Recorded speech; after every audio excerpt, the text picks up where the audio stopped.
Friends, welcome to Harshita commerce classes. मैं हर्षिता गुप्ता। आज के हमारे लेक्चर का टॉपिक भी कंटेम्प्रेरी ऑडिट है। आज मैंने यूनिट 1 से रिलेटेड 50 एमसीक्यूज़ लिए हैं। इसमें जो लेक्चर 1 मैंने आपको पढ़ाया था उसमें भी मैंने यूनिट 1 से रिलेटेड 50 मोस्ट इंपॉर्टेंट एमसीक्यूज़ लिए थे। एंड लेक्चर 2 में भी हमने अपने 50 मोस्ट इंपॉर्टेंट एमसीक्यूज़ ही हम आपको डिस्कस कर रहे हैं। ठीक है, चलिए अपने लेक्चर को स्टार्ट करते हैं।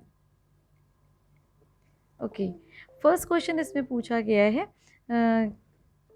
चलिए इसे फर्स्ट क्वेश्चन पूछा गया है कि list out the strategies to be followed to conduct an audit. कहने का मतलब क्या है कि डैश मतलब क्या हम ऑडिट करने के लिए प्लान की जाने वाली रणनीतियों का पालन करते हैं। तो एक ऑडिट प्लान को ध्यान रखिएगा, ऑडिट प्लान को ऑडिट करने मतलब जो ऑडिट करने के लिए हम एक ऑडिट प्लान को फॉलो करते हैं। ठीक है, सो ये इसका आंसर है। The objective of the auditor is to plan the audit so that it will be performed in। अब देखिए, एक जो ऑडिटर होता है उसका ऑब्जेक्टिव होता है कि प्लान को जो भी ऑडिट कर रहा है उसका एक प्लान तैयार करना, परफॉर्म करना, बट कैसे? In effective manner. ठीक है, एक इन इफेक्टिव मतलब एक सीक्वेंस में, एक मैनर में जो उसने डिसाइड किया उसके अकॉर्डिंगली वो परफॉर्म करे। ठीक है, सो ये चीज़ आपको याद रखनी है। While framing an audit plan, auditor should be certain his cast by the various legislation on him. कहने का मतलब यहाँ पे क्या है, यहाँ पे पूछा गया है कि एक जो ऑडिट प्लान होता है ऑडिटर को तैयार करते समय उन पर विभिन्न विधानों द्वारा उसकी डैश कास्ट का पता लगाना चाहिए। किसका मतलब जो भी हम लोग प्लान बनाते हैं, एक ऑडिटर बनाता है तो उसमें किन किन चीज़ों का उल्लेख उसको करना चाहिए एक तरीके से। तो terms of the appointment and responsibility. So जो भी हम प्लान बना रहे हैं तो उसमें एक ऑडिटर की जो भी टर्म्स एंड अपॉइंटमेंट की जो रिस्पॉन्सिबिलिटी हैं वो सारी चीज़ें लिखी होनी चाहिए। चलिए अपने नेक्स्ट एमसीक्यू को डिस्कस करते हैं। While laying down an audit plan the auditor shall be access the effectiveness of. अब देखिए यहाँ पे क्या पूछा गया है, चलिए आपको समझा देते हैं कि यहाँ पे पूछा गया आपसे कि एक लेखा परीक्षक की योजना बनाते समय लेखा परीक्षक की प्रभावशीलता का आकलन जो करेगा वो किसके थ्रू करेंगे हम। ठीक है, तो उसके लिए हमें अकाउंटिंग सिस्टम की भी ज़रूरत होती है, मतलब अकाउंटिंग सिस्टम के थ्रू करते हैं और सिस्टम ऑफ इंटरनल कंट्रोल के थ्रू करते हैं। तो ये चीज़ आप याद रखिएगा। चलिए नेक्स्ट एमसीक्यू ले लेते हैं। Nature and extent the audit evidence will very. यहाँ पे इसका क्या मतलब है, यहाँ पे ये पूछा गया आपसे कि लेखा परीक्षक जो होते हैं उसके साक्ष्य होते हैं, साक्ष्य की प्रकृति और जो विस्तार होता है वो अलग अलग होंगे। कब? तो डिफरेंट ऑडिटिंग सिचुएशन मतलब डिफरेंट ऑडिटिंग सिचुएशन में जो साक्ष्य होंगे, जो प्रकृति होगी हमारे लेखा परीक्षक के साक्ष्यों की, वो अलग अलग होगी। चलिए नेक्स्ट एमसीक्यू ले लेते हैं। An audit programme is a set of. Audit programme किसका सेट है? Which of the following followed, which are to be followed for the proper execution of the audit. तो ये इंस्ट्रक्शन का किसका सेट है? एक इंस्ट्रक्शन का जो फॉलो किया जाता है जब एक ऑडिटर जो होता है वो अपने प्लान को एग्जीक्यूट करता है। ठीक है, तो इंस्ट्रक्शन का एक सेट है। ठीक है, ये चीज़ ध्यान रखिएगा।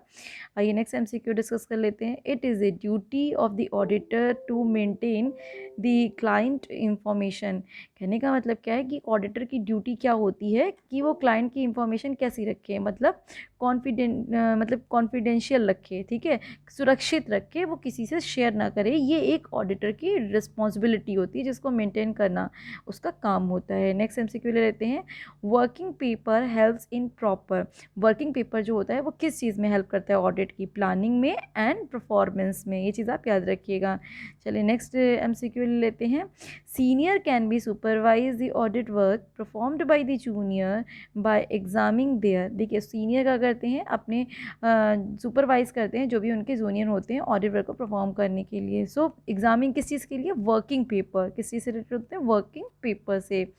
नेक्स्ट एमसीक्यू ले लेते हैं कि विच of the following is not cooperative evidence. ठीक है, सो याद रखिएगा। तो इसका मतलब क्या है? देखिए कोऑपरेटिव एविडेंस जो होता है वो एविडेंस होता है जो किसी दूसरे एविडेंस का सपोर्ट करते हैं। ठीक है, सो इसका जो अब यहाँ पे पूछा गया कि कौन सा नहीं है। सो देखिए minute of meeting obviously supportive evidence है। कंफर्मेशन फ्रॉम द डेटर्स ये भी सपोर्टिंग एविडेंस है। Information gathered by the auditor through this observation ये भी हमारा सपोर्टिंग एविडेंस होता है एक तरीके से, but worksheet supporting considerated financial statement, this is not the cooperative evidence. ठीक है, ये एविडेंस है, स्पेलिंग गलत लिखी है तो उसको सही कर लीजिएगा।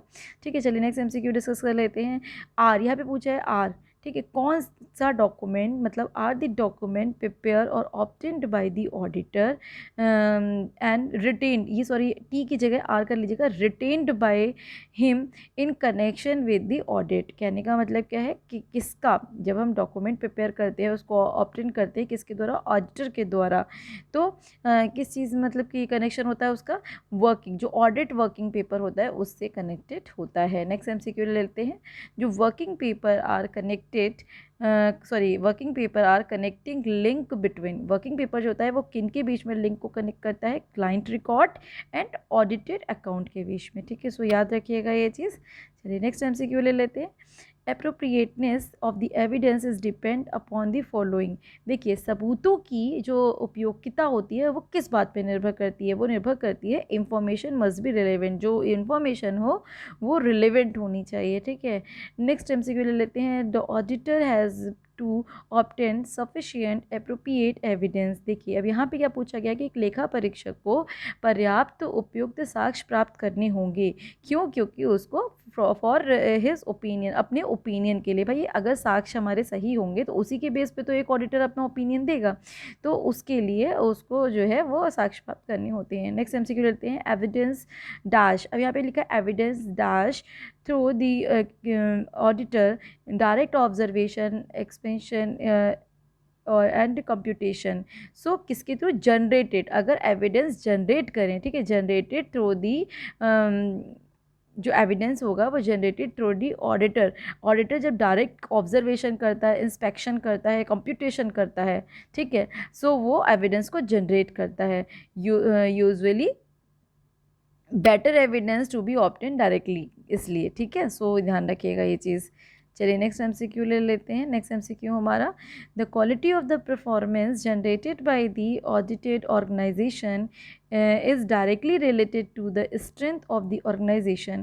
कहने का मतलब यहाँ पे क्या, यहाँ पे आपसे पूछा गया है कि जो साक्ष्य होते हैं, साक्ष्य, अब साक्ष्य के बारे में आपसे पूछा गया है कि ऑडिट जब हम लोग करते हैं, जनरेट करते हैं इंफॉर्मेशन जो भी ऑर्गेनाइजेशन से रिलेटेड होती है, डायरेक्टली रिलेटेड होती हैं, उसकी स्ट्रेंथ क्या होती है, तो वो किस भी बात पे डिपेंड करेगी एक तरीके से, तो internal check, internal control and internal audit, ये तीनों ही इसके फैक्टर होते हैं। नेक्स्ट एमसीक्यू लेते हैं। Audit evidence is more reliable when auditor obtain.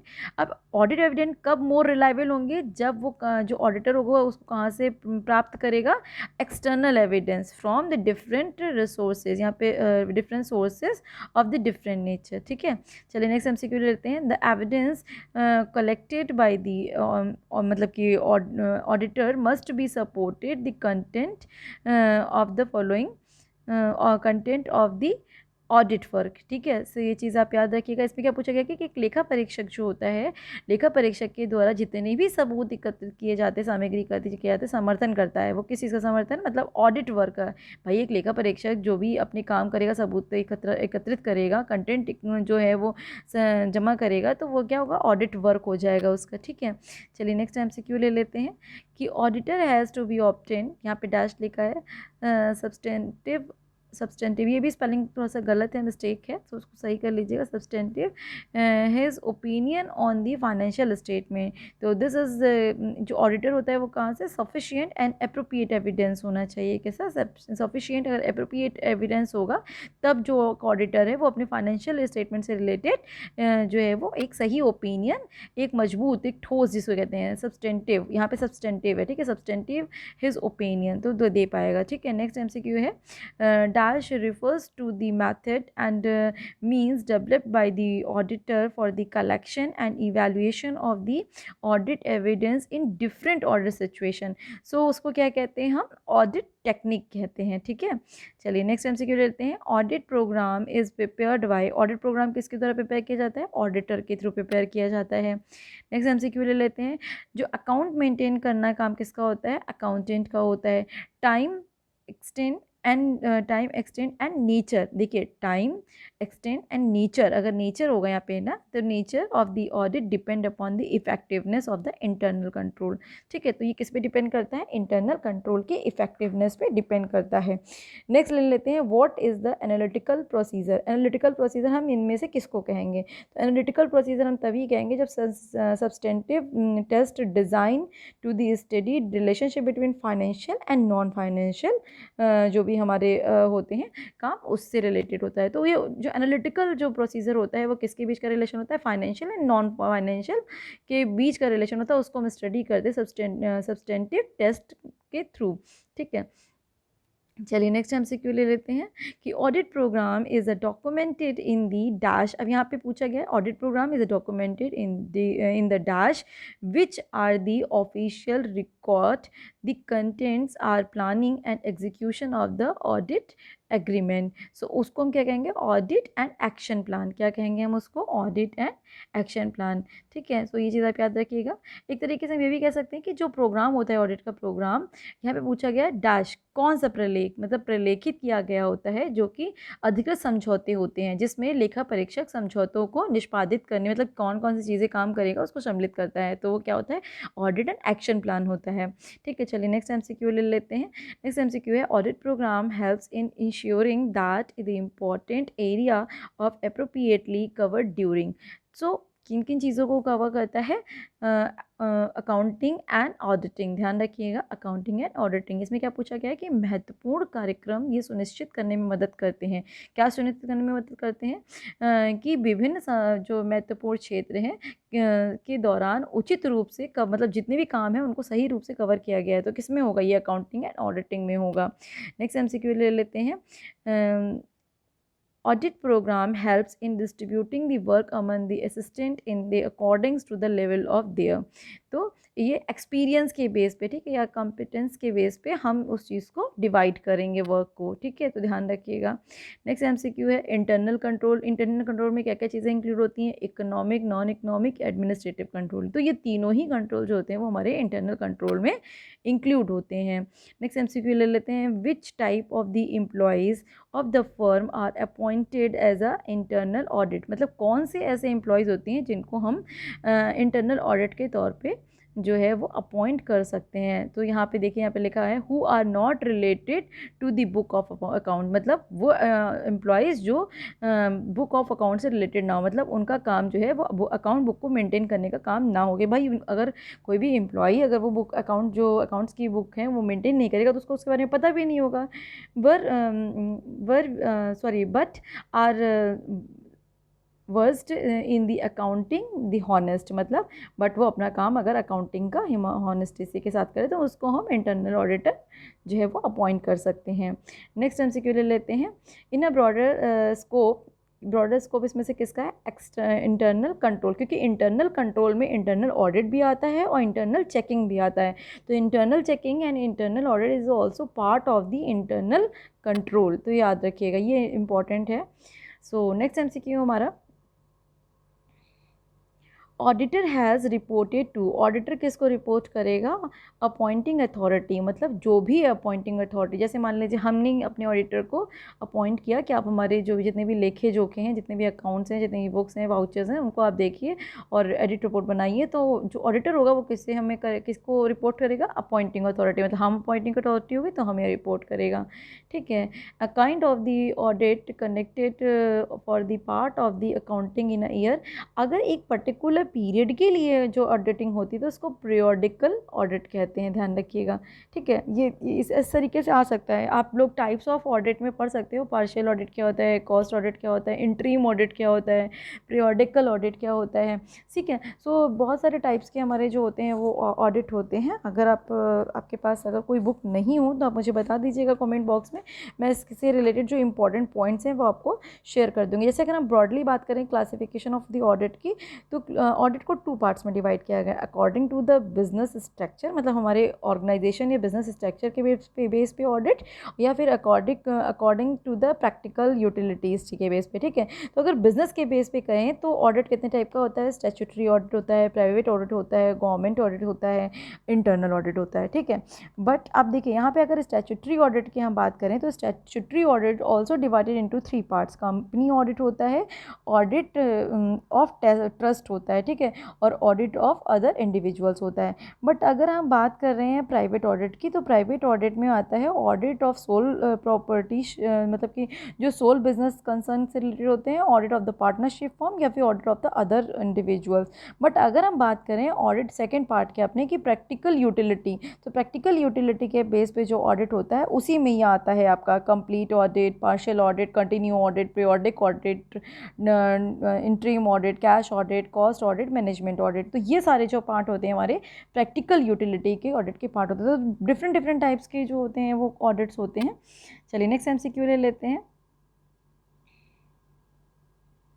The auditors have to right attend, auditor को क्या राइट होता है, जनरल मीटिंग अटेंड करने का राइट होता है। ध्यान रखिएगा, कौन सी meeting, general meeting, board meeting attend करने का राइट नहीं होता है, जनरल मीटिंग अटेंड करने का राइट होता है, एनी जनरल मीटिंग, ठीक है। सो नेक्स्ट एमसीक्यू ले लेते हैं। अ पर्सन हु है conduct and audit is an, जो भी पर्सन जो होता है वो कंडक्ट करता है ऑडिट को, उसको हम क्या कहते हैं, ऑडिटर कहते हैं। और ऑडिटर होता कौन है एक तरीके से हमारा, देखिए कंडक्ट के यहाँ पे बात हुई है ना, याद रखिएगा। अगर हम बात करें कि ऑडिट का काम कौन करता है, ठीक है, मतलब जो ऑडिट अगर हमें करना है अकाउंट, तो उसका जो वेरिफिकेशन होगा वो एक चार्टर्ड अकाउंटेंट करेगा। बट अगर हम कंडक्ट की बात कर रहे हैं, ठीक है, the person who conduct the, जो कंडक्ट कराता है कि ऑडिट का, तो उसको हम ऑडिटर कहते हैं, ठीक है। Auditor is a professional that accumulates the evaluates evidence to the report whether of a company complies with the established set procedure and standard, ठीक है, तो उससे रिलेटेड होता है। नेक्स्ट एमसीक्यू ले लेते हैं। द ऑडिटर में फंक्शन, ऑडिटर का काम क्या होता है, एम्प्लॉइज़ और एन इंडिपेंडेंट प्रोफेशनल, ठीक है। तो ये ध्यान रखिए, वो एम्प्लॉय भी हो सकता है और एक इंडिपेंडेंट प्रोफेशनल भी हो सकता है, जैसे सीईओ हो गया, ठीक है। चलिए नेक्स्ट एमसीक्यू ले लेते हैं। Internal control can be divided into the important categories. अगर इंटरनल कंट्रोल की बात करें तो वो 3 पार्ट्स में डिवाइड होती है हमारी, organisational control, accounting control and administrative control. So इसीलिए इसका आंसर हो गया ऑल ऑफ दीज। चलिए नेक्स्ट बात कर लेते हैं। Auditor report is addressed to the member of a company and his concern considered at the dash of the company, मतलब किस में ये एड्रेस, जो ऑडिटर होता है वो अपनी रिपोर्ट को जो कंपनी के मेंबर्स होते हैं वो कहाँ पे एड्रेस करता है, कहाँ पे बताता है, तो वो जनरल जो मीटिंग होती है, एनुअल जनरल मीटिंग में ऑडिटर रिपोर्ट जो होता है वो एड्रेस करता है कंपनी के मेंबर्स को। सो ये ध्यान रखिएगा। नेक्स्ट एमसीक्यू हमारा, जो audit report should be so draft that they remain simple and intelligence a common man, ठीक है। तो उसको क्या कहेंगे, कॉमन मैन। वो कोई भी कॉमन मैन से, तो कोई ज़रूरी नहीं है कि वो मतलब कि जो कोई भी उसको ड्राफ्ट कर सकता है। ड्राफ्ट करने का काम कहा गया ना कि audit report should be draft, ठीक है, इन अ सिंपल मैनर। सो उसको कोई भी कॉमन पर्सन कर सकता है। चलिए नेक्स्ट एमसीक्यू ले लेते हैं। Section 224 sub section 5 provide the first auditor and auditor are to be appointed by the board of director. उसमें बताया गया सेक्शन 224 सब सेक्शन 5 में कि बोर्ड ऑफ द डायरेक्टर जो होता है वो फर्स्ट ऑडिटर या फिर ऑडिटर को अपॉइंट करता है। नेक्स्ट एमसीक्यू ले लेते हैं। First director are appointed with, जो first director are appointed with the date of the registration of a company 1 month, ठीक है। जो फर्स्ट डायरेक्टर बनता है वो 1 month, within a 1 month, जब कंपनी का रजिस्ट्रेशन कराते हैं उसी के 1 मंथ में फर्स्ट डायरेक्टर को अपॉइंट किया जाता है, ठीक है। नेक्स्ट एमसीक्यू ले लेते हैं। वेयर ऑडिटर एक्सप्रेस, आप ये हमेशा ध्यान रखिएगा, अगर ऑडिटर एक्सप्रेस पूछा जाए तो ऑडिटर क्या करेगा, एक्सप्रेस करेगा एडवर्स ओपिनियन, ठीक है। Adverse opinion in the sense कि he should also be set in the report of the reason for the same, so that the reader can access the significant the effect, ठीक है। तो ये चीज़ आप याद रखिएगा यहाँ पे। कहने का मतलब क्या है यहाँ पे कि चलिए समझा देते हैं आपको इसका भी, कि जहाँ पे एक ऑडिटर जो व्यक्त करता है, क्या व्यक्त करेगा भाई, एक एडवर्स ओपिनियन व्यक्त करेगा, किससे रिलेटेड, उसे अपनी रिपोर्ट जो जिसके लिए उसको सेट किया गया एक तरीके से, ताकि वो जो भी महत्वपूर्ण, जो भी उसके इंपॉर्टेंट पॉइंट्स हैं उनका आकलन कर सके, ठीक है। तो उसके लिए एक एडवर्स ओपिनियन को वो सेट करता है। चलिए नेक्स्ट एमसीक्यू ले लेते हैं। नेक्स्ट एमसीक्यू हमारा है, the auditor report should be the explicit so as the provided greater information and protection to the interest of the, ये मैंने इससे पहले भी डिस्कस किया आई थिंक पहले वाले लेक्चर में, कि जो ऑडिटर अपनी रिपोर्ट क्या से उससे क्या होता है, वो किसके इंटरेस्ट को सिक्योर करता है, रिस्क को शेयर होल्डर्स के, ध्यान रखिएगा, ठीक है। नेक्स्ट हमारा जो एमसीक्यू है वो ये है कि auditor report must be appropriate title auditor report, ठीक है। जो ऑडिटर की रिपोर्ट होती है, ऑडिटर्स की report must be appropriate title, उसके टाइटल क्या होना चाहिए एक तरीके से, ऑडिटर्स रिपोर्ट, ठीक है। सो ये चीज़ याद रखिएगा। चलिए नेक्स्ट एमसीक्यू ले लेते हैं। The management can be use any report, जो मैनेजमेंट अगर कोई भी यूज़ करता है any report of the business finance, किससे, बिजनेस फाइनेंस से रिलेटेड। सो ये मेरे फर्स्ट यूनिट से रिलेटेड जितने भी इंपॉर्टेंट एमसीक्यूज थे वो मैंने आपसे डिस्कस कर लिए हैं। आई होप कि आपकी इस दोनों लेक्चर से आपकी फर्स्ट यूनिट अच्छे से प्रिपेयर हो जाएगी। इसके अलावा भी कुछ चीज़ें हैं स्टूडेंट्स, जो आप, अगर आपके पास कोई बुक हो तो आप उसे प्लीज़ देख लीजिएगा। जैसे कि मैंने आपको टाइप्स ऑफ बताया कि कितने टाइप्स है, क्योंकि हर टाइप का मैं अलग अलग एमसीक्यू नहीं ले सकती ना, उससे और भी एमसीक्यूज बहुत ज़्यादा हो जाएंगे, फिर वो थोड़ा सा बोरिंग भी हो जाएगा। जैसे कि ऑब्जेक्ट, अगर हम ऑडिट के ऑब्जेक्ट की बात करें तो मेन ऑब्जेक्ट होते हैं, सब्सिडरी ऑब्जेक्ट होते हैं, अदर ऑब्जेक्ट होते हैं। अगर मेन ऑब्जेक्ट की बात करें तो वेरिफिकेशन ऑफ द ट्रुथनेस होता है, वेरिफिकेशन ऑफ द कंप्लीटनेस होता है, वेरिफिकेशन ऑफ द ओविनेंस ऑफ द प्रिंसिपल होता है, ये मेन ऑब्जेक्ट होता है ऑडिट का।